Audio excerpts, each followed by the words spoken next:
嗨，大家好，我是坦平树。今天是2025年8月19号。这一期咱们聊一聊外资品牌最近这个很多外资品牌纷纷撤离中国。这个不是危言耸听我们先看这个媒体报道，说迪卡侬拟出售中国子公司30%股权。大家也知道这个迪卡侬是法国的一个运动零售品牌，也是运动零售巨头这家公司自成立以来就股权就没有开放过，那就是独资。为什么在中国子公司要出售30%股权呢？2025年8月，多家国际投资机构齐聚巴黎，围绕一份罕见的股权出售方案展开博弈。运动零售巨头迪卡侬计划出售中国子公司30%的股权，估值区间10到15亿欧元，大概100亿人民币这是自该集团1976年创立以来首次真正意义上的股权开放，就第一次卖身彭博社报道显示，已有多个国家 PE 以及主权基金签署保密协议，但部分机构要求持股比例高于30%，如坚持控股股权，迪卡侬家族陷入焦灼。如果谈判顺利，交易将在2025年底或2026年初交割。迪卡侬的股权结构一直是商业史上的独特案例。1976年迪卡侬创始人这个在法国里尔开设首家一站式体育用品超市时，启动资金仅150万法郎，大概是230万欧元。由家族控股的这个集团来提供那最近30年迪卡侬的扩张堪称奇迹，零售外部融资就是零外部融资零银行贷款，完全依靠经营现金流将门店从法国北部拓展至西班牙、意大利。2015年，为推进数字化升级，迪卡侬曾与法国国家投资银行成立合资基金，但采取可转债形式，未稀释家族股权。也就是这个迪卡侬它是由家族控股，而且它的股权不对外卖，100%控股，不稀释。它即便是跟银行融资，那也是谈成可转债，也就是他们家族随时可以把这股份给它买回来，把这钱变成债还给你。成立50年来这是第一次在中国子公司引入外部股东，标志着这个商业隐士首次向资本敞开大门。迪卡侬在中国的布局始于1994年广州采购办公室的设立，2003年上海花木首店开业。经过30年深耕，中国已成为其全球唯一实现设计、生产、物流、零售全链条覆盖的海外市场，与法国本土并列。核心运营数据揭示其价值。这个营收方面2023年中国区营收100亿元，占集团总营收8.6%。供应链深度94.2%的在华销售产品由中国生产，目标提升至100%，也就是迪卡侬中国在中国卖的所有东西都是在中国生产的，100%国货。门店网络覆盖100家城市，拥有210家门店，平均单店面积3500到4000平米。2024年线上销售占比达25%，高于集团20%的平均水平。2025年6月28日，迪卡侬在上海新天地、北京大吉巷、南京百家湖3大核心商圈同日连开3店，彰显其持续加码中国市场的决心。今年计划新增或升级门店20到30家，进一步巩固本土化布局。股权出售计划浮出水面之际，迪卡侬面临显著的盈利挑战。2024年财年这个财报显示其全球营收按照固定汇率计算，同比增长5.2%，就是全球营收162亿欧元，但净利润同比下滑16%，只有7.87亿欧元，也就是增收不增利。问题就出来了全球营收增长5%，但是净利润下降16%。什么原因导致的呢？这一压力背后是多重结构性挑战。第一个是供应链重构的资本压力。迪卡侬在中国拥有4个自有工厂、11个工业采购办公室以及400家合作工厂，全球43%的这个采购产品来自中国。但是供应链去中心化战略正在推进。什么叫去中心化就是从中国分散，计划到2030年将印度采购额提升到30亿美元，占比从8%增加到15%。另外一个啊，这个尽管迪卡侬在中国建立了完整产业链，但本土品牌安踏、李宁，对吧？这些正在崛起啊，它也挤压了这个迪卡侬的生存空间，也加剧了竞争啊，并且中国的这个代工企业也在转型，也就是他们不甘于啊给迪卡侬一家去代工或者给几家代工，他们也在搞各种叫什么工厂直营店，对吧？借助这个线上，借助这个社交媒体，30%的股权比例设计极具深意，参考星巴克中国类似股权架构，迪卡侬显然试图实现3重平衡：家族控股底线不容突破，引入战略投资者缓解新店扩张，数字化投入压力，通过中资股东强化政府关系与消费洞察。潜在风险同样显著，多家竞购机构要求更高持股比例，反映资本对30%股权话语权的疑虑，而迪卡侬中国8.6%的全球营收贡献度能否支持100亿估值存在博弈空间。无论交易是否达成，迪卡侬已站在战略重构的十字路口，其面临的矛盾日益凸显。就是迪卡侬现在发展啊，中国全产业链优势与印度成本红利如何协同？这个答案是不言自明的啊。看看苹果，这个你挡是挡不住的，对吧？苹果的这个产业链，它的代工厂，它的生产，对吧？从大国转移到印度。那么现在印度，对吧，是美国本土啊苹果手机的主要供应商，对吧？是不是占比排第一吧？已经超过大国。中国向高端商圈进军，新天地门店与印度大众化扩张，资源配置就是印度才开了132家，那也是快速扩张。全球体育用品行业正见证一场静默的转折。阿迪达斯在越南加速布局，耐克借科比联名系列强化高端定位，而迪卡侬选择了一条中间道路，出售股权却不放弃控制，深耕中国却压住印度。这种看似矛盾的双轨战略，折射出传统巨头在全球化变局中的现实抉择。这个说到迪卡侬啊，我记得他在通州啊有一家，我还去过好几次。不管怎么说啊，这个独立经营了50年的这个法国运动品牌迪卡侬，它还出售它30%股权，这本身就是一个不好的信号，对吧？而且它的这个现在把这个供应链呢转向印度，这本身就是一种边打边撤，鸡蛋不搁在一个篮子里面。不光是迪卡侬啊，星巴克、哈根达斯都在边打边撤。作为零售行业啊，这个巧了，21世纪经济报道啊说，这个丹麦的珠宝品牌潘多拉拟开启大规模关店裁员。丹麦珠宝品牌潘多拉集团在8月15日发布的2季度业绩公告中提到，原计划今年在中国市场关闭50家门店规模，原计划是关50家啊，现在要翻倍扩大至100家。另据市场消息，潘多拉集团将在中国市场开启大规模裁员。记者从一位潘多拉销售人员处确认，中国区关店计划与裁员计划同时进行。他所在的门店闭店之后，店内工作人员会收到赔偿金，但不会被安排至其他门店。此外，记者还注意到，在青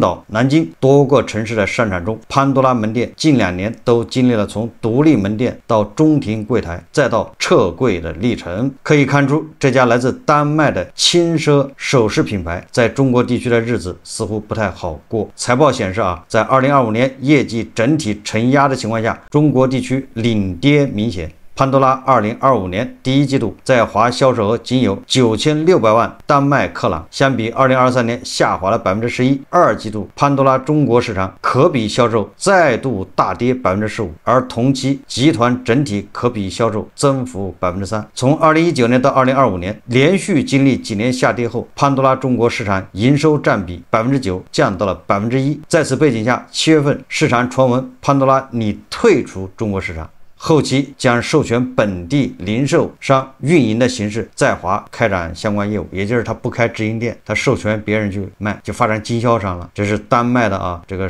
轻奢品的这个零售巨头。潘多拉衰落的背后是中国消费者把保值放在购买决策的首位，黄金消费群体逐渐年轻化，以老铺黄金为代表的中国本土首饰品牌崛起。国海证券分析指出，老铺黄金兼具保值性和收藏属性，看好公公司未来1、2线高端商圈门店逐步扩张，而以925银、18K 金、人造宝石等为主要产品原料，需要时常返厂维修的潘多拉不再符合大部分中国年轻消费者的审美。不过，潘多拉在全球市场的整体营收，尤其是美国市场，仍是呈现增长态势，就在中国是在下降的，其他国家都在增长，尤其是美国。财报显示公司第2季度营收70亿这个丹麦克朗，上年同期为67亿丹麦克朗，季度营业利润12.87亿丹麦克朗，上年同期是13.38亿丹麦克朗。财报提到增长主要受益于美国市场强劲需求，尤其是母亲节期间的消费拉动。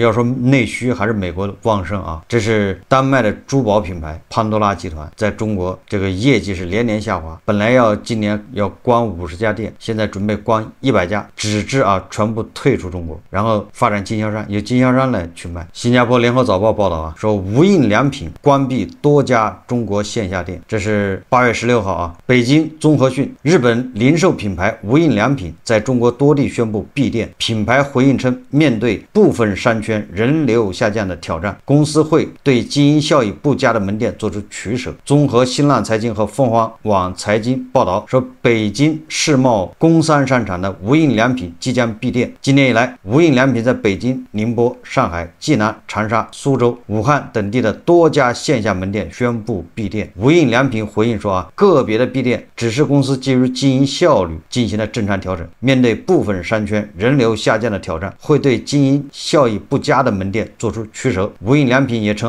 目前在中国坚持每年开40家左右的门店，3月1日至今新开了15家店铺。无印良品2005年正式进入中国，以简洁设计打开市场。截至去年8月，中国市场有超过400家无印良品线下店，成为公司主要海外营收来源。但与很多跨国消费品牌类似，无印良品也面临中国消费增长乏力和本土低价竞争的压力。日本无印良品计划社长清水智今年1月接受日本经济新闻访问采访时说中国市场从2023年9月开始突然遇冷，这个很多中国的企业都是这样感受就是某一个时刻突然订单就没了，突然对吧，客户就没了，突然人流就没了，你不知道是遭遇了什么。这个无印良品说公司一度不管开展什么样的营销活动，都会被冠病疫情以及经济形势恶化因素抵消，情况从去年9月起才略有好转。界面新闻7月报道指出，无印良品的品牌光环逐渐消退，市场份额被外观相似但价格更低的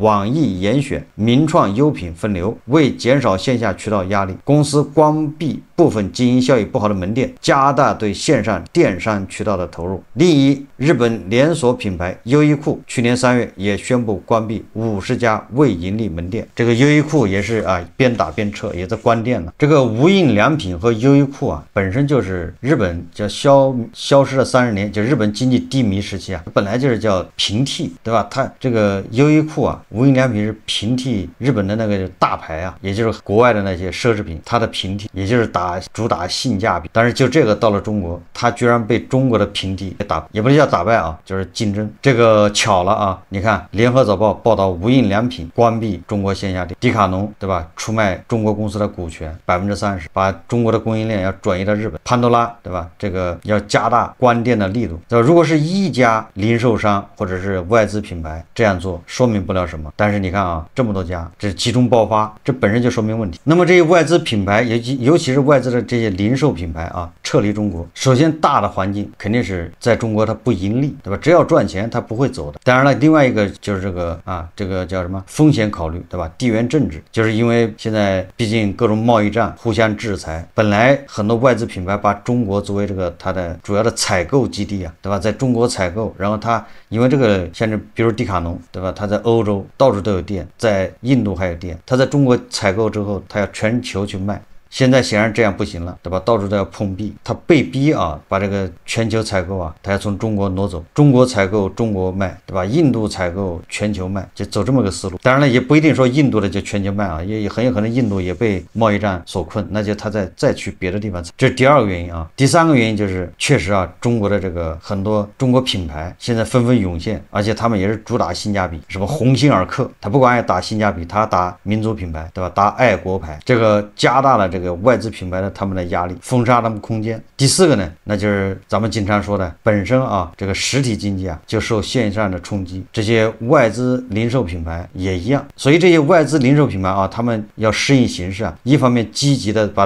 它自己要数字化，也就是它也要线上进行这个销售，迪卡侬啊、无印良品啊都一样啊，要借助线上这个渠道。这些外资零售品牌的撤离啊，那对咱们的损失那还是非常这个显著的啊。刚才说了，他要在中国采购，全球销售，现在好了，又是贸易战，对吧？在中国采购，中国销售。这些外资品牌的撤离啊，这个对消费者来说啊是一大损失，更主要的是对这个咱们牛马来说啊，少了很多就业岗位。外资品牌啊提供的这个就业岗位啊，那相对国内的时候要好得多。外资品牌啊，这些无论它大小，它的零售啊，它是严格按照劳动法来的，对吧？什么社保、什么医保，那都是按照规定来，所以相对来说啊，他们提供的工作岗位稳定可靠，有保障。但是这一撤离，对吧？这些岗位就没了。当然了，你也可以进李宁、鸿星尔克，对吧？也可以去那儿上班，但是呢，待遇恐怕就有些差别了。当然了，按照核实的说法啊，离开的都是低质量的，留下的都是高质量的啊，新来的都是高质量的，这些走了的，对吧？也没什么可惜，都是低质量嘛。但是积少成多啊，但这些外资啊、品牌，对吧？纷纷撤离，牛马就会感到这个工作越来越难找，看得上的工作越来越少，就业越来越难。实际上，更深刻的原因呢，还跟这个经济低迷的这个背景下，消费者的这个取向、消费者的这个态度转变有密切关系。在经济信心低迷的情况下，对吧？中国消费者啊，寻求更物美价廉的产品，也就是我们以前说的叫性价比，追求极致的性价比。消费者对品牌已经不再那么感兴趣，不会为品牌啊再付那个溢价的费用啊。所以也就是说，这个平替啊就突然流行起来。实际上更严重的是什么呢？更严重的是往下呀，消费者已经出现一种趋势，就是已经不再追求性价比，而是根据实际需要勒紧裤腰带，就能不买就不买，能不消费就不消费，对吧？变成这么一个趋势。所以这个对实体经济啊，这个影响还是非常大的。从最近统计局公布的这个社零数据看，北京、上海这样的一线城市社零数据都是负增长，本身已经说明问题。而刚才说的这些外资品牌啊，他们的主阵地还是在一线城市，对吧？当然也会受到冲击啊。在中国啊，平替商品迅速崛起，是全球零售巨头面临的最新威胁。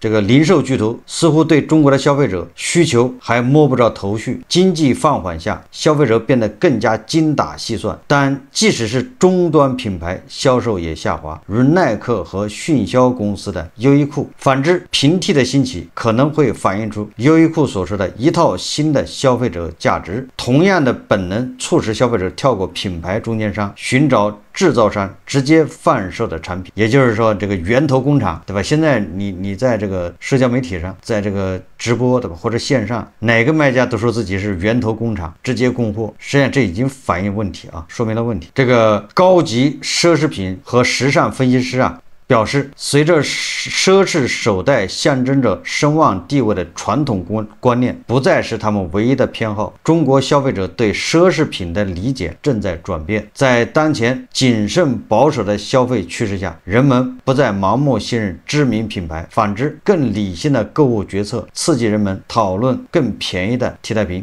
几十年来，本土品牌一直在销售较为便宜的替代品，但他们普遍不受中产阶级青睐。他们愿意为了品牌标签花上大把钞票，视其为身份的象征。由于疫情风控让人们留在家里并依赖网上购物，平替零售商进入了主流，从而在社交媒体平台和直播节目上催生了直接面向客户的新渠道，也就是什么源头工厂啊。所以说，国际零售巨头啊，在中国啊，它都会面临这些问题，对吧？最终导致他们的空间呢越来越小，难以为继啊。本来啊，这些零售巨头在中国采购全球销售这个模式啊还能支撑下去。但是现在中国采购全球销售这个模式受到冲击，受到关税的影响，那它这一套就没法玩下去，所以离开中国啊也是迫不得已，对吧？内忧外患了。那给牛马造成的影响就是随着外资品牌的撤离，工作是越来越难找。好，这期节目啊咱们就聊到这里，感谢大家收看。如果喜欢我的节目，欢迎订阅转发，也可以在下方留言评论，谢谢大家。